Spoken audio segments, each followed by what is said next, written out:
إن الحمد لله أحمده واستعينه واستغفره واستهديه وأعوذ بالله من شرور أنفسنا ومن سيئات أعمالنا من يهده الله فلا مضل له ومن يضلل فلا هادي له وأشهد أن لا إله إلا الله وحده لا شريك له وأشهد أن محمدًا عبده ورسوله يا رب صل وسلم وبارك على خير خلقك ورسلك نبينا وإمامنا محمد وعلى آله وصحبه وسلم تسليمًا كثيرًا يا أيها الذين آمنوا اتقوا الله حق تقاته ولا تموتن إلا وأنتم مسلمون يا أيها الناس اتقوا ربكم الذي خلقكم من نفس واحدة وخلق منها زوجها وبث منهما رجالا كثيرا ونساء واتقوا الله الذي تساءلون به والأرحام إن الله كان عليكم رقيبا يا أيها الذين آمنوا اتقوا الله وقولوا قولا سديدا يصلح لكم أعمالكم ويغفر لكم ذنوبكم ومن يطع الله ورسوله فقد فاز فوزا عظيما ثم أما بعد فإن أصدق الحديث كتاب الله وخير الهدي هدي محمد صلى الله عليه وسلم وشر الأمور محدثاتها وكل محدثة بدعة وكل بدعة ضلالة وكل ضلالة في النار. الرسول صلى الله عليه وسلم has said in an authentic hadith, إذا جعل القرآن في إهاب ثم ألقي في النار لم تمسه النار. If we were to put the Quran in a piece of leather and throw it in the fire will not touch the Quran. And this hadith, although it may sound like a literal thing of like putting the Quran in the leather, but the meaning of this is that when Quran resides in the heart and the mind of a believer, then Allah subhanahu wa ta'ala will make the fire forbidden against their skin or against their bodies in the day of judgment. Dear brothers and sisters, we all know what it means to memorize Quran and how important it is and the virtue of all that. And we probably usually compete between ourselves and for our children and doing all the contests about Quran and going through hifz programs and all that stuff, which is actually reflecting, alhamdulillah, the realization that how much this Quran is important in our life. But I do believe that we need to go even further than that and take this as a more serious thing to ponder about this issue about like how much we are valuing Quran or prioritizing Quran in our own life. This is a topic that requires more attention at these days than any other day before. And the reason for this, brothers and sisters, is that the more we're living, the more we're seeing more challenges that are actually distracting everyone from the religion, let alone from the Quran itself. And we see those challenges afflicting our children more than anyone else. To the extent that in today's time, brothers and sisters, we see that many of our family and our children who not only that do not see the salah and like regular Islamic practice as part of their daily thing, but in addition to that, they may not even know or understand anything that comes in that Quran. And that is where we see the big gap or huge gap in our life, where that a human will never be able to understand and realize their role, their purpose in this life, unless they understand why Allah subhanahu wa ta'ala has created them in the first place. And in order for them to understand why Allah subhanahu wa ta'ala has created them in the first place, Quran is the first hand and direct words that came from Allah subhanahu wa ta'ala to all humanity until the day of judgment, and through which a person can, if they know it, if they understand it, they can be following that in reality and really have that manifested in their daily action. There's this hadith that perhaps we memorize or we know, we heard of, but we probably did not contemplate on part of it, in which Rasul sallallahu alayhi wa sallam has said, "Man qara'a wa ta'allama wa amila bil Qur'an ulbisa walidahu tajan min nur yafuqu nur al-shams wa ulbisa walidahu hullatan تفوق ما في الدنيا فيقولان أي رب بأي شيء هذا فيقال لهما بما أخذ ابنكما من القرآن أو كما قال عليه الصلاة والسلام." That in the day of judgment, or a person who has memorized, learned, and acted upon. Memorized, this is how it was stated in the hadith. Memorized, learned, and acted upon the Quran. In the day of judgment, their parents will be given a crown on their heads with the light that is stronger than the light of the sun. And they will be given a cloth to wear that go far than all the treasures in this dunya. So the parents will ask Allah, "Ya Rabbi, O Allah, what made us distinguished from all others?" And it will be said to them, "Because of what your son or daughter have accomplished with Quran." So the hadith says the person memorize, learn, and act upon the Quran.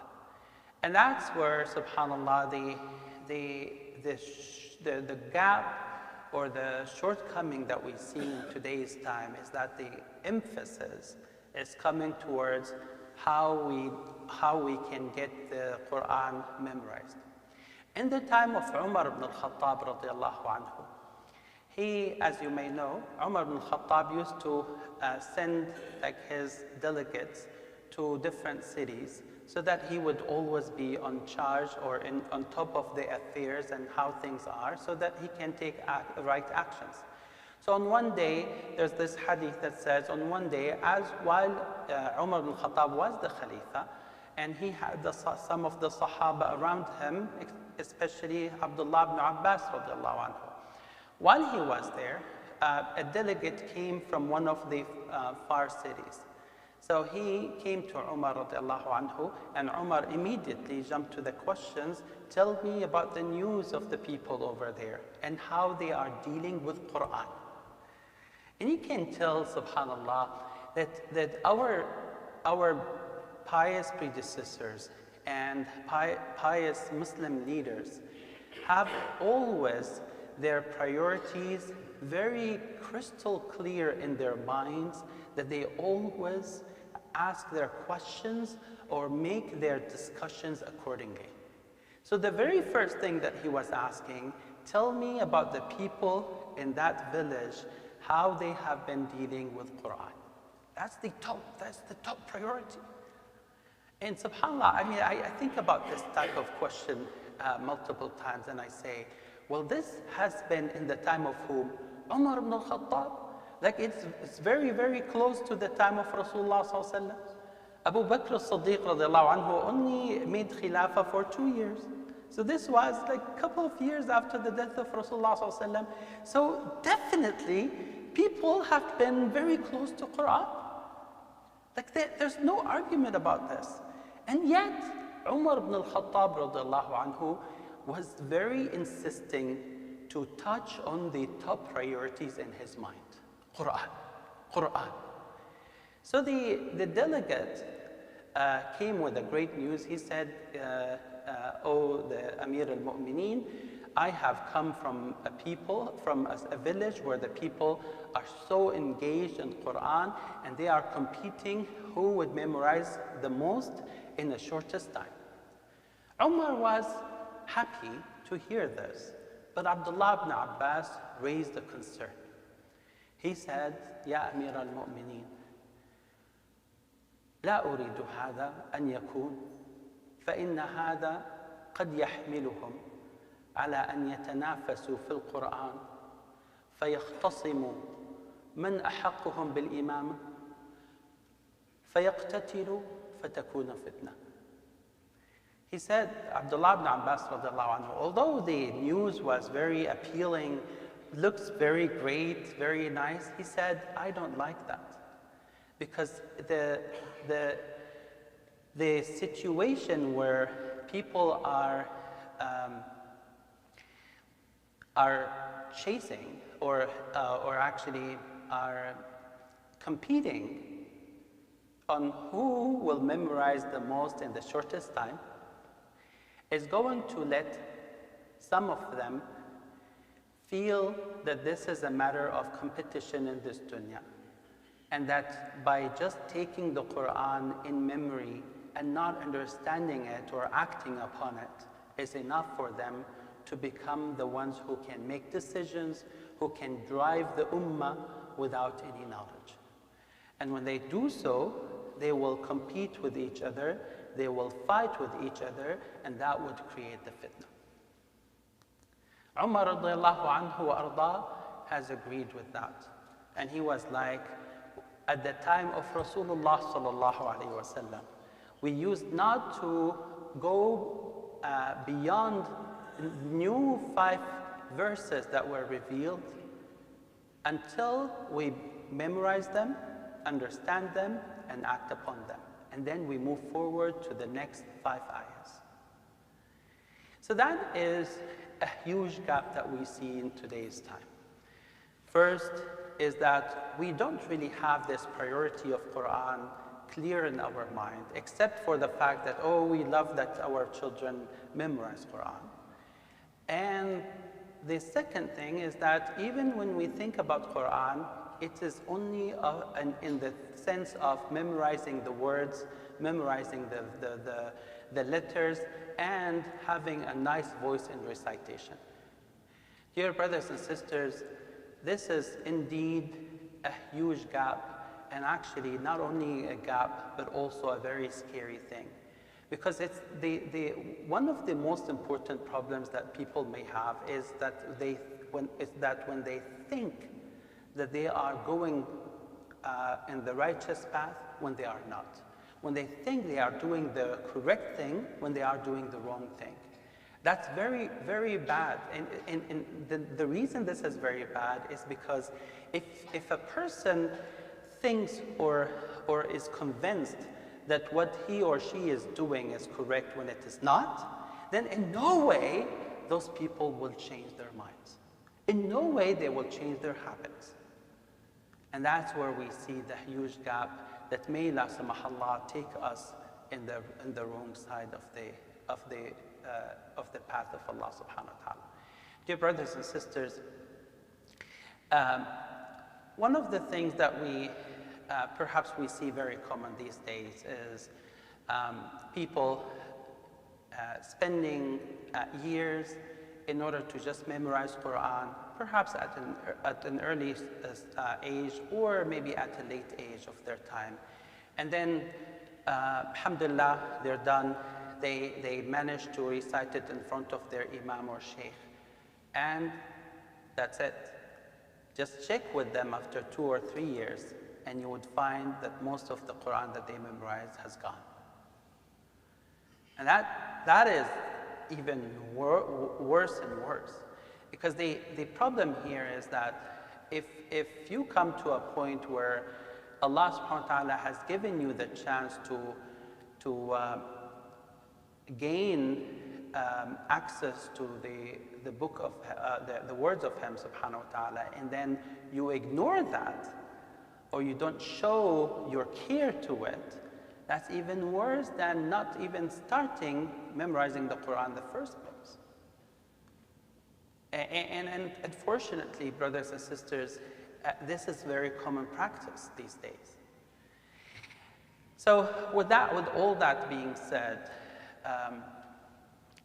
we we're thinking about this, like how can we act, how can we have the best course of action in today's time, where we first prioritize Quran not only in the minds of the parents, but also in the minds of our children at a very early age. That's number one. Number two, how could we make sure that Quran is being not only read and memorized, but in fact been fed like food to our children, to the extent that Quran becomes their daily practice. Just like how Aisha radiallahu anha described Rasulullah sallallahu alaihi wasallam. She said, "Kana mathaluhu mathalu Quran." She said, in the meaning of it, that when she was asked, "Could you describe Prophet Muhammad for us?" And her statement was, if you read the Quran, you can tell who Prophet Muhammad sallallahu alaihi wasallam was. Like all the great characters and manners, all the great characteristics that were described in the Quran, he sallallahu alaihi wasallam had them. Like with the best example, with the best implementation. So that was the best actually description of Rasulullah sallallahu alaihi wasallam that was ever given. كَانَ خُلُقُهُ الْقُرْآنِ. His characters and manners were Quran verbatim, meaning that nothing he would do except that it is guided from the Quran, and nothing in the Quran except that he would exemplify that in his own life. Dear brothers and sisters, so in order to prioritize Quran in the minds of ourselves and our children, in order to make Quran as something that our kids will actually live through and live with throughout their daily life, in order to make that accessible in a very clear understanding to our kids, despite what language they speak, despite what background they came from. We come to a conclusion where we say there need to be a re-evaluation, reassessment, reconsideration for how we do our education for our children, especially at their very early age. And when I say very early age, I mean like the daycare and the early childhood. Like what do we do for our kids? Now, it's very, very common that you see in many places that parents say, well, alhamdulillah, I give enough of education to my children about Quran, or I do send them to Sunday school or Saturday school, if any. And alhamdulillah, they are learning a lot.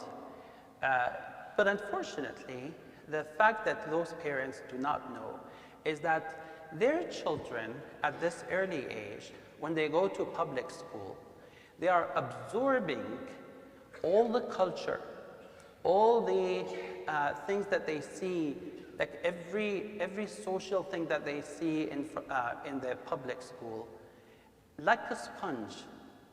And that, because they are still very innocent, it doesn't really show or reflect on their behavior very badly at that early age.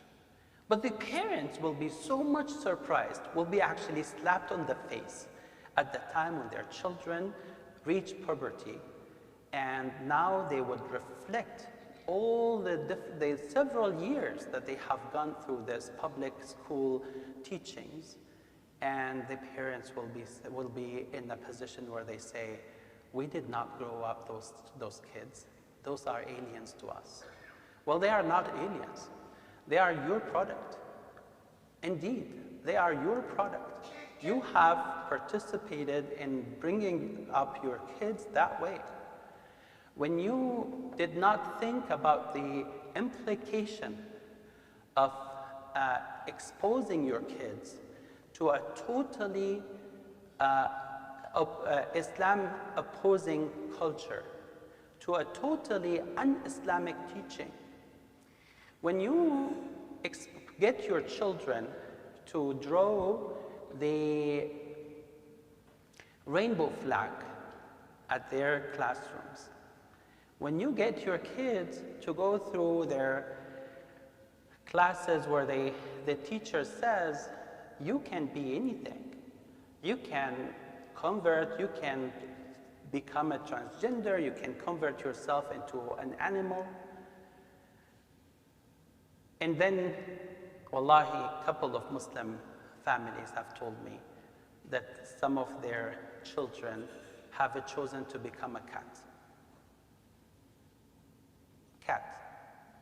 I'm not, astaghfirullah al-azim. I don't know what has brought us to this level, wal-iyadhu billah, that Muslim families who have been very good at like practicing Islam and loving Islam, and when they have chosen to leave their kids in a place where they see or they understand the huge impact on their characters and manners and their understanding of this life.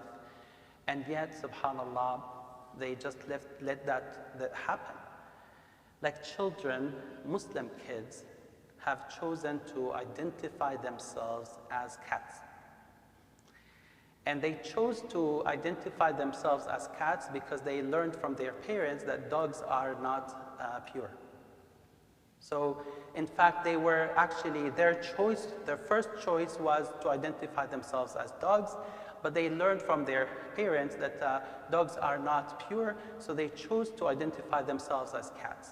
So they would go to school with cat food and with you know, the potty for the cats, and they will place it somewhere in the classroom. And they would say, please treat me as a cat. Dear brothers and sisters, this is not alien. This is not exaggeration. This is actual reality that we're seeing. Dear brothers and sisters, unless we nip this in the bud, unless we start to look accurately at where we can make the change in our children, then most likely you will come upon a time when you will be very, very sad about how you have left your children to go astray and to choose to be in a position where you definitely don't like them to be at. أقول قولي هذا وأستغفر الله لي ولكم استغفروه وتوبوا إليه إنه غفور رحيم.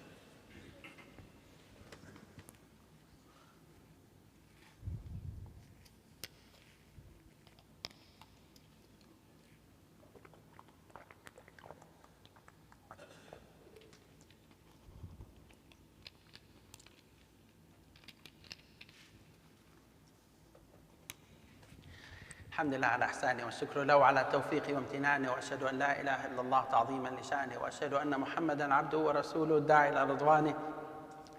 اللهم صل وسلم وبارك على خير خلقك ورسلك نبينا محمد وعلى آله وصحبه وسلم تسليما كثيرا.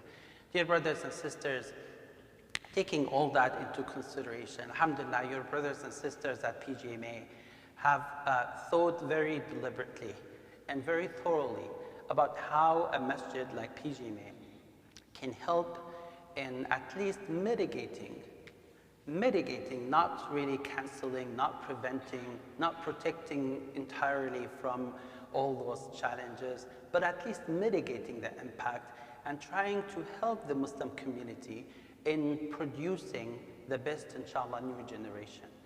And one of the most important things that we are working on is actually, can we create an environment where, or like an early childhood environment or program that is Arabic, Quran, and Islamic immersion childcare, where our children, say 3 to 5, maybe 3 to 7, can come and enjoy a truly Islamic environment, a truly pre-hifz program, a truly Arabic, Quranic Arabic immersion, where they get to prioritize in their minds at this early age what Salah means to them, what Quran means to them, what Islamic characters and manners mean to them. And at the same time, that they get to understand Quran despite of their background, despite of whether they speak Arabic at home or they speak any other language at home. That they get to learn Quran at this very early age where they can at least understand the overall meaning of what they are studying. And not just to study or memorize Quran at a very late age, only to memorize those words and characters in the Quran, but more importantly, to understand the meaning of what they are studying, at least the very general high-level one. So you probably have seen a survey that has been emailed to everyone. And I believe it is also a survey that was sent to everyone's phone through the WhatsApp group that PGMA has.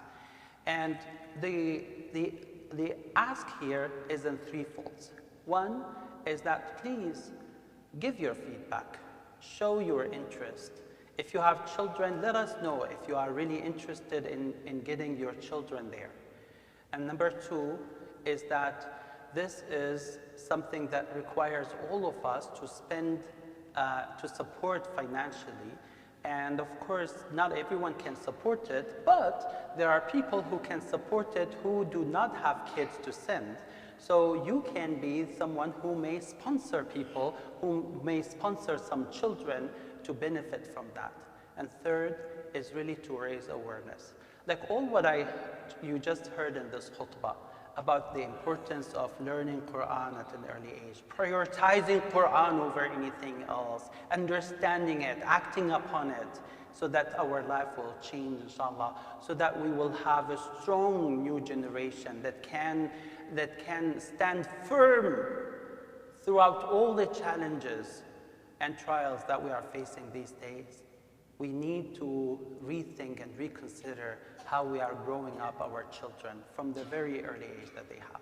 Dear brothers and sisters, raise this awareness. This is very important. This is not a PGMA thing. This belongs to all Muslims, regardless of where they are. And I ask Allah subhanahu wa ta'ala that Allah will make us among those that will preserve Quran, that will be the reason to preserve Quran at this very challenging time.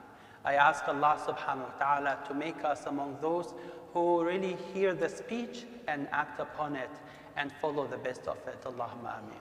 اللهم يا رحمن يا رحيم يا قيوم السماوات والأرضين نسألك بأسمائك الحسنى وصفاتك العلى أن توفقنا لكل خير. اللهم يا ربنا يا رحمن يا رحيم نسألك يا الله أن تحيينا مسلمين وأن توفنا مؤمنين وأن تلحقنا بالصالحين غير خزايا ولا مفتونين. عباد الله إن الله يأمر بالعدل والإحسان وإيتاء ذي القربى وينهى عن الفحشاء والمنكر والبغي يعظكم لعلكم تذكرون. فاذكروا الله العظيم الجليل يذكركم واشكروه على نعمه يزدكم ولذكر الله أكبر والله يعلم ما تصنعون. وأقم الصلاة.